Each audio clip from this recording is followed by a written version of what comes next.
हरिओम तत्सत। काम क्रोध मद लोभ, लोभ नाथ नरक के पंथ।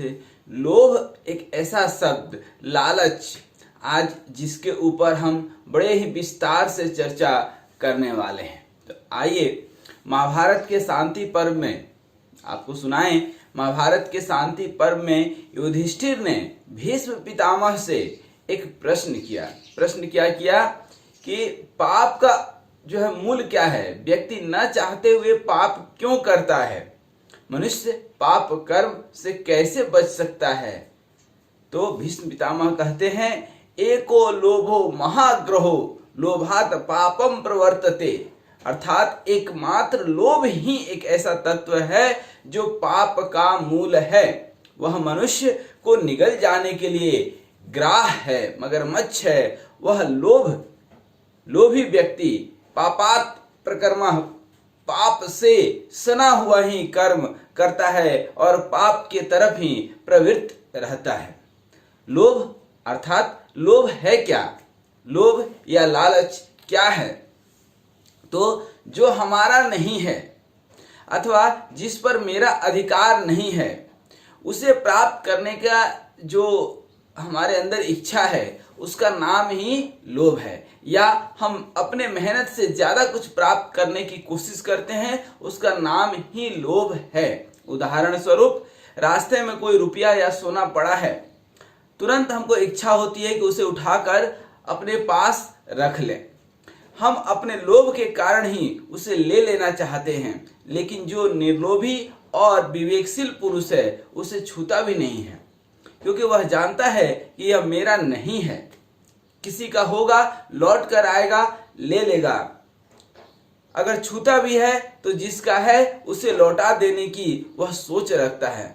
अतः जिसको लोभ है वह पाप कर्म करेगा ही।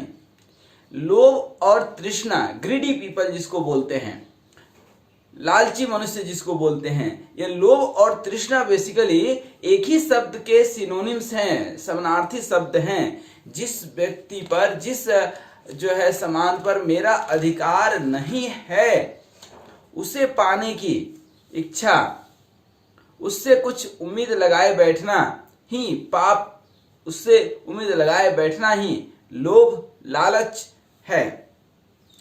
संतोषम परम सुखम, इसीलिए हमारे शास्त्रों में, हमारे समाज में, गांव में बार बार कहा जाता है, संतोषम परम सुखम। संतुष्टि ही परम सुख का जो है घोतक है। अपने मेहनत से उपार्जित धन लेना अपना अधिकार है। अपनी पत्नी के साथ समागम धर्म है, लेकिन परधन और पर स्त्री को पाने की इच्छा लोभ है, और इस लोभ रहित अवस्था का नाम ही संतोष है। जब मन में कोई लोभ नहीं, कोई लालच नहीं, कोई तृष्णा नहीं, तब हम कहते हैं कि वह व्यक्ति संतुष्ट है। लोभ करने से कौन कौन से पाप होते हैं, लोभ के कौन कौन से दोष हैं, आइए उनको भी थोड़ा देख लें। लोभ से ही पाप और अधर्म करने की प्रवृत्ति पैदा होती है। लोभ से ही पाप या अनाचार करने की, अधर्म करने की प्रवृत्ति पैदा होती है। धर्म और अधर्म के बारे में भगवान श्री राम कहते हैं, परहित सरिस धर्म नहीं भाई, अपर पीड़ा सम नहीं अधमाई। लोभ के कारण ही दूसरों को पीड़ित करने की प्रवृत्ति पैदा होती है। जैसे चोर ने किसी के घर में चोरी की, जिसका मेहनत से उपार्जित धन चुरा लिया गया, वह बेचारा रोने लगा, छटपटाने लगा। चोर ने यह पीड़ा तो लोभ के कारण ही दिया, लालच के कारण ही दिया। यही लोभ उसे अधर्म पर चलने के लिए विवश कर दिया। यही लोभ उसे अधर्म पर चलने के लिए मजबूर कर दिया। इस अधर्म से उपार्जित धन उसे तत्काल भले ही थोड़ा सा सुख दे दे, लेकिन इससे न तो उसके बच्चों में अच्छे संस्कार आएंगे, न ही उसे कोई परमार्थ मिलेगा, न ही कोई लॉन्ग टर्म में, लंबे समय में सुख मिलने वाला है। और तो और यदि पकड़ा गया तो मार भी पड़ेगी, कोर्ट कचहरी केस भी जाएगा, जेल भी जाएगा। अगर नहीं भी पकड़ा गया तो ऊपर वाले से कोई बच नहीं सकता, उसको नरक तो जाना ही पड़ेगा। दूसरी ओर जो अपनी मेहनत की कमाई से तृप्त है, अपने मेहनत के कमाई से खुश है, वह सदा शांत है, प्रसन्न है, सुखी है। उस कमाई से पलने वाले बच्चों में अच्छे संस्कार होंगे और मरणोपरांत स्वर्ग में देवता उनकी प्रतीक्षा करेंगे। देखिए, स्वर्ग और नरक कहीं है नहीं, बल्कि व्यक्ति विशेष ही है। यदि अच्छा व्यक्ति वह कहीं भी चले जाए तो वह स्वर्ग स्थापित हो जाएगा, और बुरा व्यक्ति जहां भी जाएगा वो अपने साथ नरक लेकर के जाएगा। व्यक्ति अपने कर्म से, अपने व्यवहार से, अपने धर्म से स्वर्ग और नरक को अपने साथ लेकर के चलता है। लोभ के कारण ही लोग छल कपट करने में प्रवृत्त होते हैं, झूठे दस्तावेज कोर्ट कचहरी में पेश करते हैं, झूठी गवाही देते हैं, बेईमानी, झगड़ा, जबरदस्ती किसी चीज पे कब्जा करते हैं, अपहरण करते हैं। ये सब लोभ रूपी वृक्ष की शाखाएं हैं। अज्ञान काल्पनिक है और ज्ञान यथार्थ है। व्यक्ति जो गलत करता है उसको मालूम रहता है कि हम गलत कर रहे हैं, लेकिन फिर भी करता है, क्योंकि उसका स्वभाव ही वैसा हो गया है, दुष्ट का स्वभाव ही वैसा हो गया है, लोभ लालच में। तो लोभ भी एक अज्ञान है। हमें लगता है कि दूसरों को ले लेने से हम बहुत सुखी हो जाएंगे, लेकिन यह एक बिल्कुल मिथ्या धारणा है। एक बार मोहन को कहानी आती है कि मोहन को 50,000 रुपये तनख्वाह मिलता था, सैलरी मिलती थी। अपने 2 छोटे बच्चे और पत्नी के साथ वह बड़ा ही सुखी था। उसका मित्र दिनेश, जो उसके पड़ोस में ही रहता था, उसने एक फ्रिज और स्कूटर खरीद लिया। उसी दिन से उसकी बेचैनी बढ़ गई। वह भी फ्रिज और स्कूटर खरीदने के लिए परेशान रहने लगा। घूस लेने के अवसर पहले भी आए थे, लेकिन वो कभी लिया नहीं था, विनम्रता पूर्वक मना कर देता था।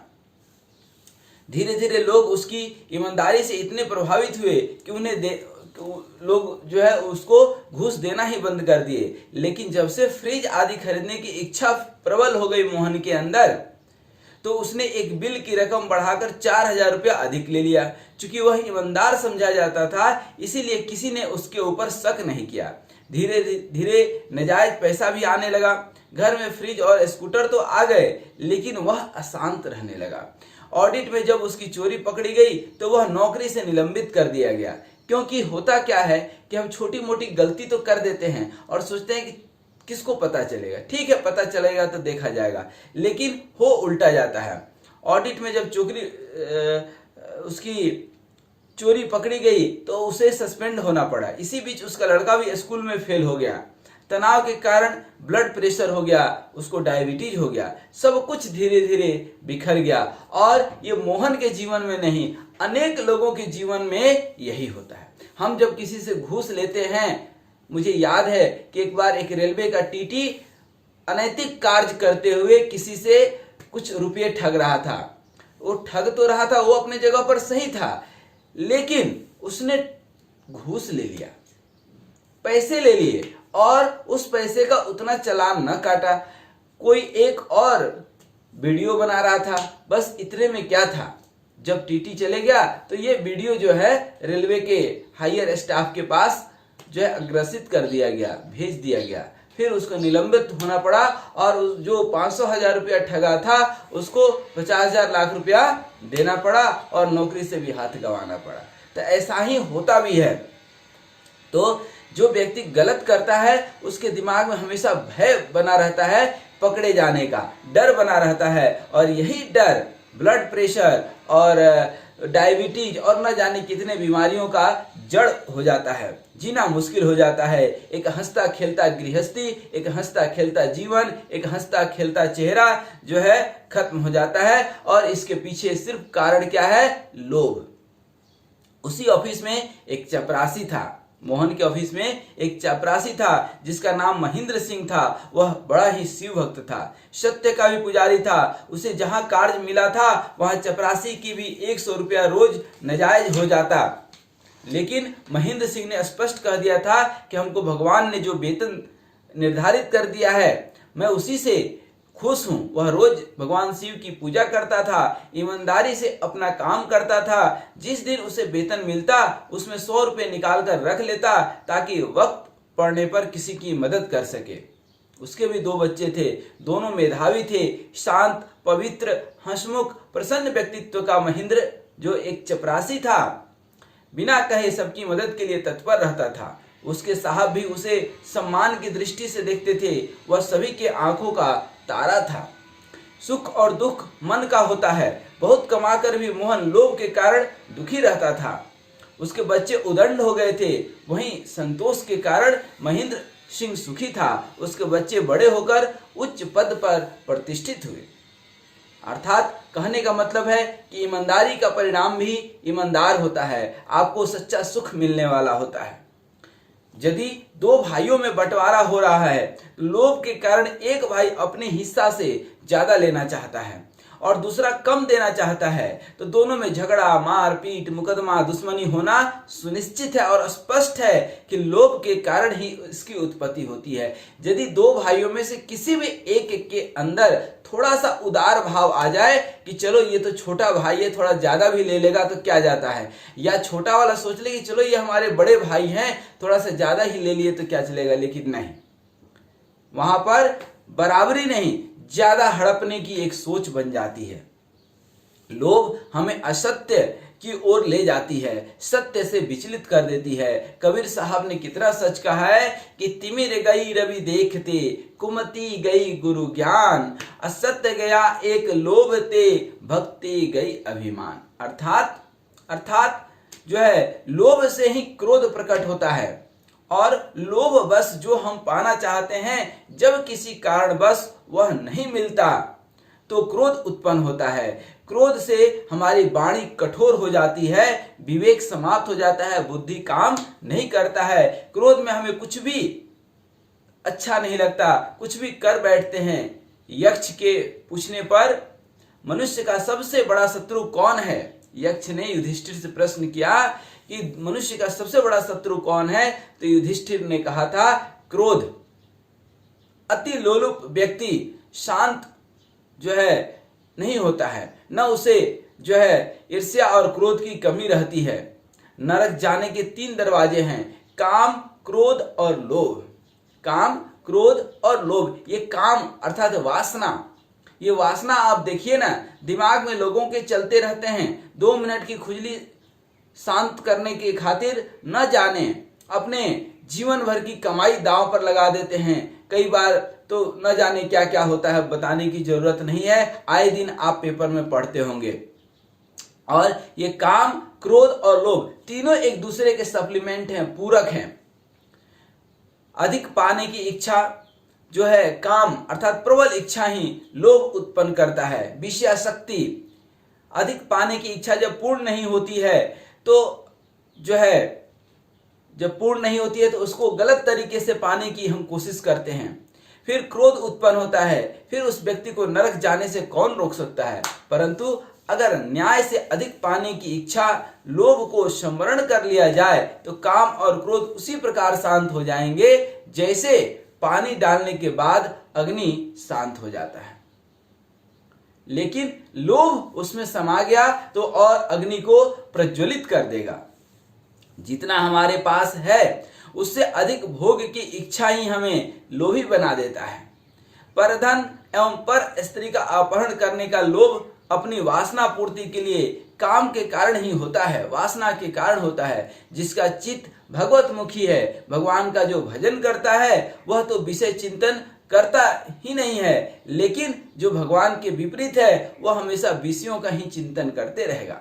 जहां काम तहां राम नहीं, जहां राम नहीं काम, दोनों कबहु न मिले, रवि रजनी एक ठाम। धूप और छांव दोनों एक साथ कैसे हो सकता है, दिन और रात दोनों एक साथ कैसे हो सकता है, राम और काम दोनों एक साथ नहीं हो सकते हैं। अतः जो राम विमुख है वह कामी होगा, लोभी तो वह हो ही जाएगा, कोई उपदेश उस पर प्रभाव नहीं डाल सकेगा। लोभी व्यक्ति स्वार्थी होता है, कृपण होता है, कृतज्ञ होता है, उसमें सिर्फ लेने की इच्छा होती है। वह उदार नहीं हो सकता, वह दयावान नहीं हो सकता है। उसे ऐसा लगता है कि हम दे देंगे तो मेरा बैंक बैलेंस कम हो जाएगा। कभी कभी यह भी देखा जाता है कि लोभ बस अधर्म का आश्रय लेकर मनुष्य जब धन संचय करता है तो उसमें से वह कुछ मंदिर, धर्मशाला, पूजा अथवा गरीबों को दान करता है ताकि उससे होने वाले पाप से वो बच जाए। कई बार तो वह दान इसलिए करता है कि समाज में वह अपना सम्मान पाने के लालच में वह खर्च करता है, लेकिन यह उसका भ्रम है। जो पाप किया है वह मंदिर में दान दे देने से, अरे यदि पापी व्यक्ति पाप करके धन इकट्ठा करके वह मंदिर में देगा तो मंदिर भी अशुद्ध हो जाएगा। ध्यान रखिए, इसलिए कोई व्यक्ति आपको दान देता है, यदि वह व्यक्ति दान देने वाला पापी है तो उससे लेने से मना कर दीजिए, क्योंकि आप जब उसके अन्न खाएंगे तो आपका भी मन बिगड़ जाएगा।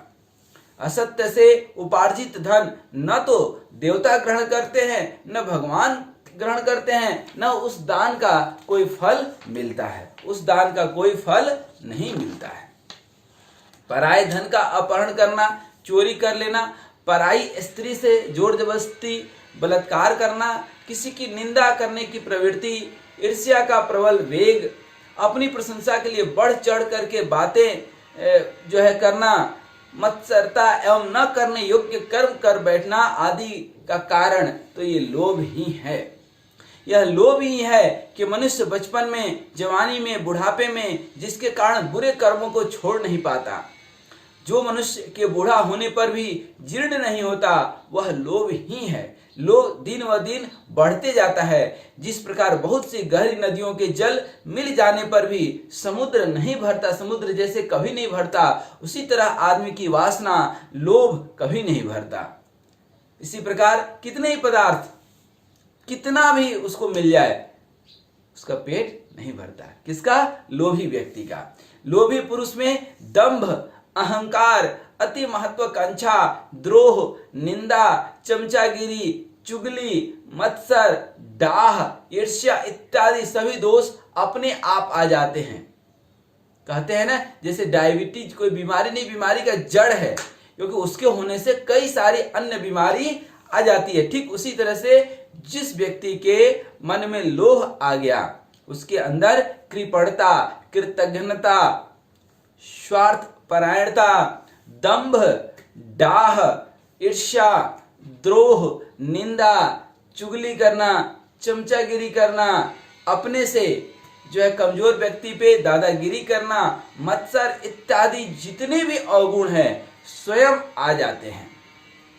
बहुत विद्वान, ज्ञानी, शास्त्रों को कंठस्थ करने लेने वाले भी लोभ में कई बार फंस करके पतित हो जाते हैं। तभी तो आए दिन हम देखते हैं कि न जाने कितने बाबा लोग, कितने साधु, कितने संत फंस जाते हैं। और उसके पीछे आप देखेंगे तो यही तीन चीज है, काम, क्रोध और लोभ। इस तीन पर उन्होंने विजय नहीं पाई है। हमने बहुत बचपन में ही रामचरितमानस का यह दोहा खूब पढ़ा। काम, क्रोध, मद, लोभ, ये चार चीजों से व्यक्ति को हमेशा बच करके ही रहना चाहिए। और उसको हमने अपने जीवन में उतारा। अनेक लोगों के जीवन में उतारने के लिए हमने उनको प्रेरित भी किया। इसी तरह से हम देखते हैं कि जितने बड़े बड़े विद्वान, जितने बड़े बड़े साधु, संत, महात्मा लोग कई सारे बुरे कार्य में फंस जाते हैं, उसके पीछे मुख्य यही 3-4 वजह हैं। काम, वासना कई बार जागृत हो जाती है, जिसको उन्होंने कंट्रोल नहीं किया, फिर फंस जाते हैं। क्रोध, अति क्रोध में आकर के, अहंकार में आकर के किसी को कुछ बोल बैठते हैं।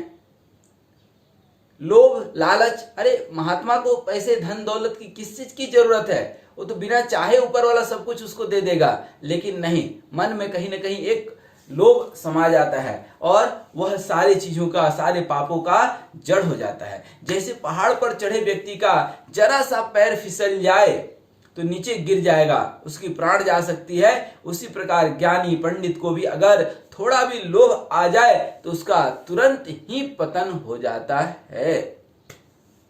लोभी व्यक्ति कभी भी शिष्टाचार को नहीं फॉलो करता है, शिष्टाचारी नहीं हो सकता है। शिष्टाचार को वो बहुत पहले ही छोड़ देता है। ऊपर से मीठे वचन बोलते हुए भी भीतर से अत्यंत निर्दयी और कठोर होता है। वे धर्म के नाम पर भी कई बार संसार को लूटता है। लोभी व्यक्ति अशिष्ट तो होता ही होता है। इसके विपरीत निर्लोभी होना शिष्ट पुरुष का प्रथम लक्षण है। निर्लोभी होना, शिष्ट पुरुष किसको बोलते हैं? अच्छा व्यक्ति किसको बोलते हैं? जिसके अंदर ये 4 अवगुण नहीं है, काम, क्रोध, लोभ और मद।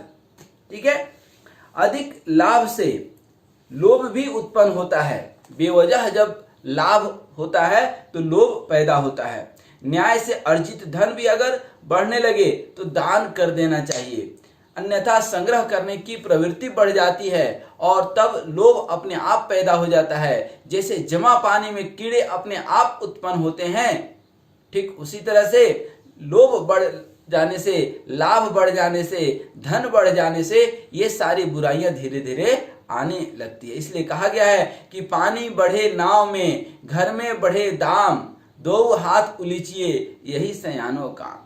नाव में कभी पानी आ जाए तो उसको उलीच करके बाहर कर देना चाहिए, नहीं तो डुबा जाएगा।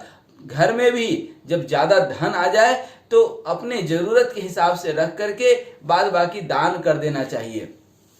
कोई रोजगार कर लेना चाहिए जिससे कि किसी और को रोजगार मिल सके। बेरोजगारों को रोजगार देना भी एक बहुत बड़ा दान है।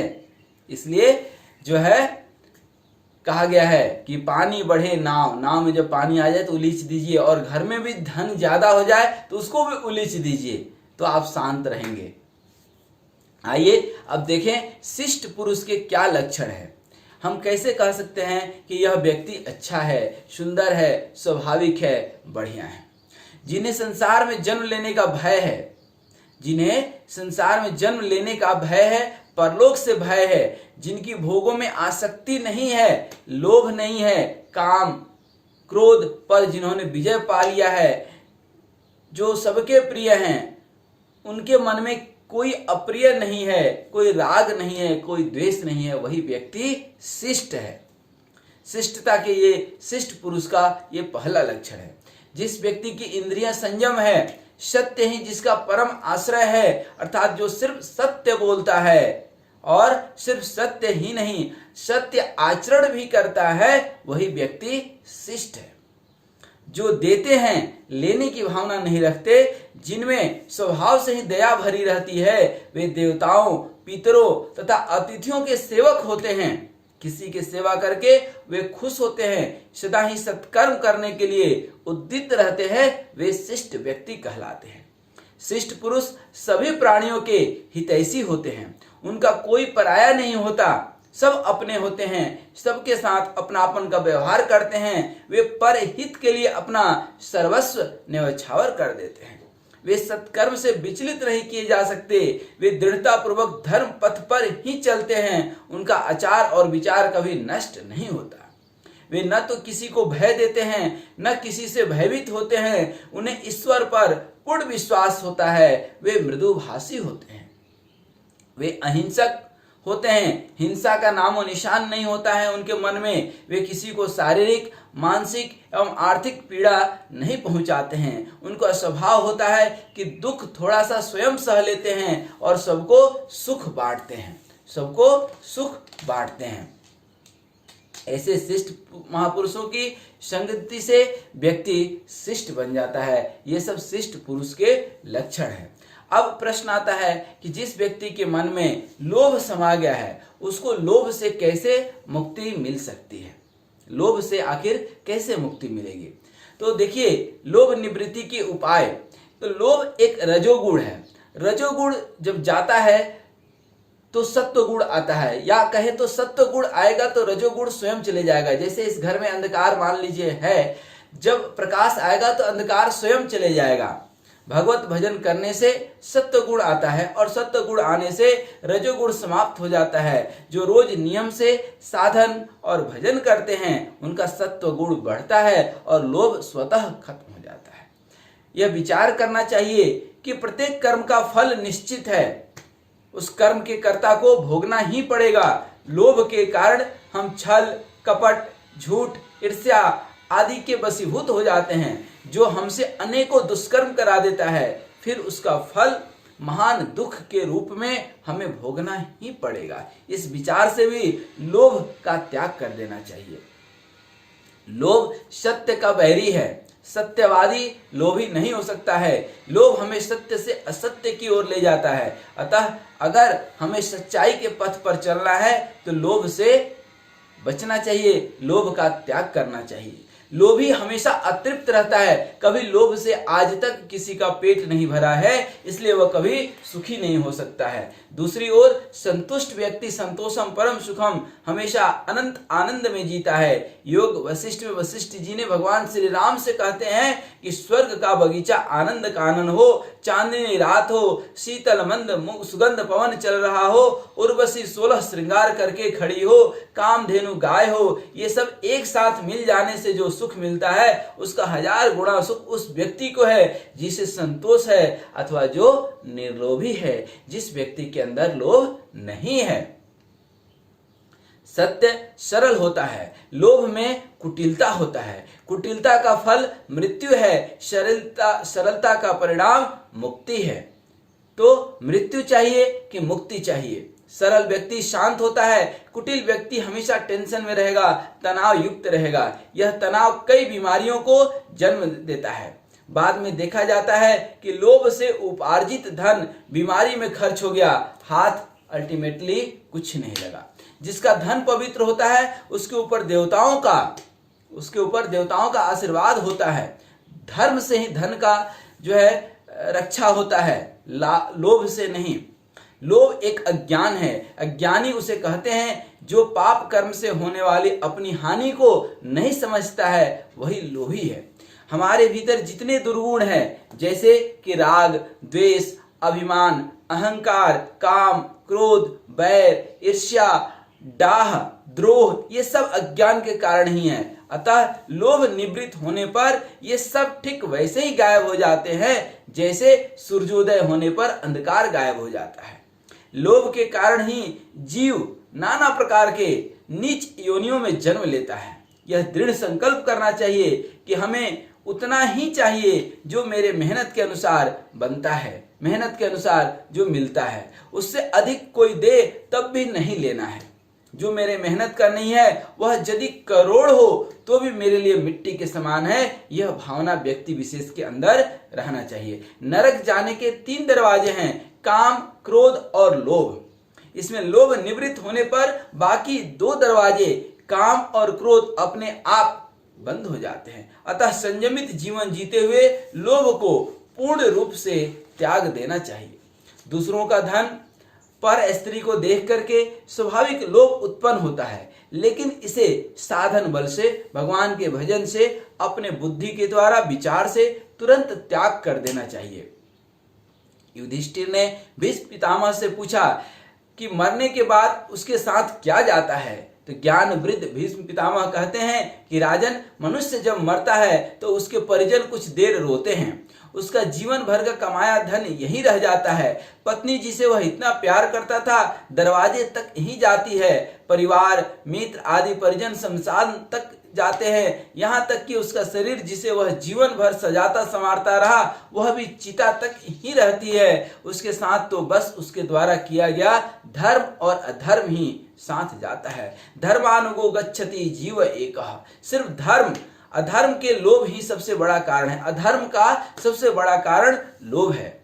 अगर साधक यह निश्चय कर ले कि सिर्फ न्याय से उपार्जित, धर्म से उपार्जित धन ही हमें चाहिए, उससे अधिक नहीं, तो सारी आध्यात्मिक विभूतियां बिना बुलाए उसके पास चली आएंगी। अगर न्यायोचित उपार्जित धन में से थोड़ा दान कर दिया जाए तो उस धन का महत्व और बढ़ जाता है। अतः साधक और अच्छे व्यक्ति को चाहिए कि वह लोभ रूपी ग्राह से अपनी रक्षा करे, जिससे जिसने भी लोभ को जीत लिया वह मृत्यु को जीत लिया, वह काल जयी है। इसलिए यह बहुत ही अति आवश्यक है कि हम काम, क्रोध और लोभ से बचें, और लोभ से बच जाएंगे तो काम और क्रोध के दरवाजे जो है स्वयं ही बंद हो जाएंगे। तो आज हम लोगों ने देखा कि लोभ क्या होता है और लोभ निवृत्ति के क्या उपाय हैं, लोभ से हम कैसे बच सकते हैं, निर्लोभी व्यक्ति और शिष्ट पुरुष के क्या लक्षण है। तो आइए आज हम सब संकल्प करें कि आज से हम लोभ का पूर्ण रूपेण त्याग करेंगे, और जब लोभ का त्याग करेंगे तो काम, वासना, विषयाशक्ति, ईर्ष्या, द्रोह, डाह, ये तृष्णा, ये सब कुछ धीरे धीरे स्वयं खत्म हो जाएगी। हरिओम तत्सत। नमस्कार। आइए हम सब संकल्प लें कि लोभ का त्याग करके अपने जीवन को धन्य बनाएंगे, धर्मार्थ में लगाएंगे, भगवान का भजन करेंगे। इसी के साथ सादर नमस्कार।